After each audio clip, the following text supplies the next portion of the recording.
Hi friends, అందరూ ఎలా ఉన్నారు? వన్ మోర్ కుకింగ్ వ్లాగ్తో మీ ముందుకు వచ్చేసాను. ఈ వ్లాగ్లో క్యాలీఫ్లవర్ టమాటా కర్రీ ఎలా చేయాలో చూసేద్దాం. ముందుగా క్యాలీఫ్లవర్ని క్లీన్ చేసుకొని చిన్న చిన్న ముక్కలుగా కట్ చేసుకోవాలి. ఇప్పుడు వాటర్లో కొంచెం పసుపు, ఉప్పు వేసి హీట్ చేసుకోవాలి. వాటర్ హీట్ అయిన తర్వాత మనం కట్ చేసి పెట్టుకున్న క్యాలీఫ్లవర్ ముక్కలను ఆ హాట్ వాటర్లో వేసుకోవాలి. వేసుకొని ఒక 5 to 10 నిమిషాల పాటు ఉడికించుకోవాలి. క్యాలీఫ్లవర్ని ఎప్పుడు మనం హాట్ వాటర్తోనే క్లీన్ చేసుకోవాలి. ఉప్పు, పసుపు వల్ల అందులో ఉండే బ్యాక్టీరియా అంతా చచ్చిపోతుంది. ఇలా చేయడం వల్ల క్యాలీఫ్లవర్ బాగా క్లీన్ అవుతుంది.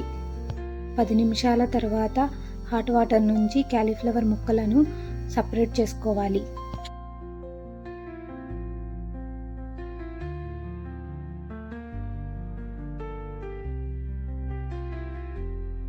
ఇప్పుడు మనము ఒక ఉల్లిపాయని, 4 పచ్చిమిరపకాయలను, 3 టమాటాలను తీసుకోవాలి. ఉల్లిపాయని సన్నగా కట్ చేసుకోవాలి. పచ్చిమిర్చిని సన్నగా కట్ చేసుకోవాలి. స్టవ్ ఆన్ చేసుకొని ప్యాన్ పెట్టుకొని ప్యాన్ హీట్ అయిన తర్వాత 2 టేబుల్ స్పూన్స్ ఆయిల్ని యాడ్ చేసుకోవాలి. ఆయిల్ హీట్ అయిన తర్వాత మనం కట్ చేసి పెట్టుకున్న ఉల్లిపాయ, పచ్చిమిర్చి ముక్కలను వేసి వేయించుకోవాలి.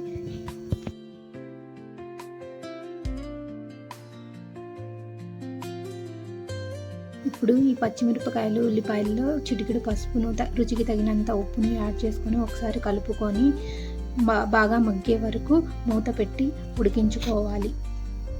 ఉల్లిపాయ ముక్కలు, పచ్చిమిరపకాయలు వేగేలోపు మనం తీసుకున్న 3 టమాటాలను కట్ చేసుకొని మిక్సీ జార్లో వేసుకొని మెత్తగా పేస్ట్ చేసుకోవాలి. ఈ విధంగా పేస్ట్ చేసుకొని పక్కన పెట్టుకోవాలి. ఇప్పుడు ఉల్లిపాయ ముక్కలు, పచ్చిమిర్చి ముక్కలు బాగా వేగాయి. ఇందులో 1 టీ స్పూన్ అల్లం వెల్లుల్లి పేస్ట్ యాడ్ చేసుకొని ఒకసారి కలుపుకొని మూత పెట్టి పచ్చివాసన పోయే వరకు ఉడికించుకోవాలి. 5 నిమిషాల తర్వాత ఈ విధంగా అల్లం వెల్లుల్లి పేస్ట్ వేగింది. ఇప్పుడు ఇందులోకి వడగట్టి పెట్టుకున్న క్యాలీఫ్లవర్ ముక్కలను యాడ్ చేసుకొని ఒకసారి బాగా కలుపుకొని మూత పెట్టి 5 నిమిషాల పాటు ఉడికించుకోవాలి.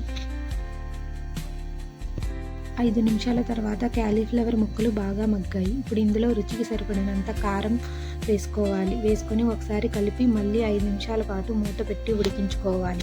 5 నిమిషాల తర్వాత కారం పచ్చివాసన పోతుంది. ఇప్పుడు ఇందులో ఈ టమాటా పేస్ట్ని యాడ్ చేసుకోవాలి. కలుపుకొని బాగా ఒక 5 నిమిషాల పాటు మళ్ళీ ఉడకనివ్వాలి.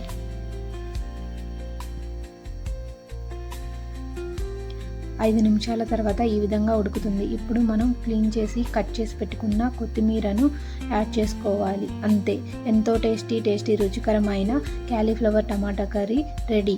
అన్నంలో, రోటీలో చాలా బాగుంటుంది.